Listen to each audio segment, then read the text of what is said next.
आदमी अपनी जान जोखिम में डालकर घूमते पंखे के ऊपर से कूद गए ताकि कार्बन दरवाजे के टॉप फ्लोर सूट को खोल सके। नियंत्रण लाइन कटने के बाद 1 मीटर लंबा कार्बन दरवाजा अंततः खुल गया। हालांकि भाई कियांग के खुश होने से पहले आग के कारण पंखे की नियंत्रण व्यवस्था खराब हो गई। अगले ही पल पंखे की गति तेजी से बढ़ गई। भाई कियांग को सोचने का समय नहीं मिला और वह बाहर कूद गया। सौभाग्य से उसने सफलतापूर्वक एक स्थिर सुरक्षा पोल को पकड़ लिया, लेकिन सिग्नल लाइट अब इसे सहन नहीं कर पाई। सौभाग्य से उसकी एक टांग रस्सी पर लटक रही थी, जिसके कारण वह बच सका। हालांकि रस्सी पर लटकती हुई टांग नकली थी और इतना भारी वजन सहन नहीं कर सकती थी।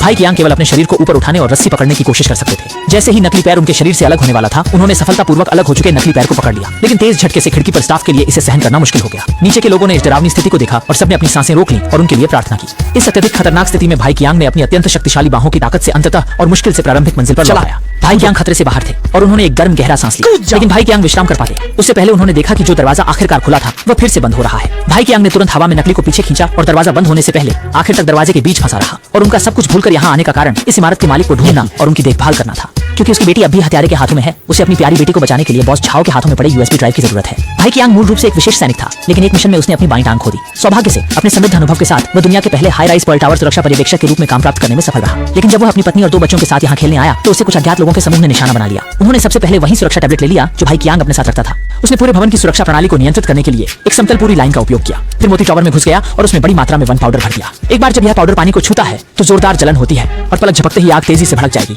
और पूरे भवन को भुला देगी। उन्होंने ऐसा इसलिए किया क्योंकि बॉस झाओ के पास उनके पैसे धोने के सबूत थे। सारे सबूतों के साथ यूएसबी ड्राइव वापस पाने के लिए उन्होंने हमला करने में कोई संकोच नहीं दिखाया। इस समय भाई कियांग की पत्नी और उनके 2 बच्चे इमारत में फंसे हुए थे। इस समय भाई कियांग की पत्नी और 2 बच्चे इमारत में फंसे हुए थे।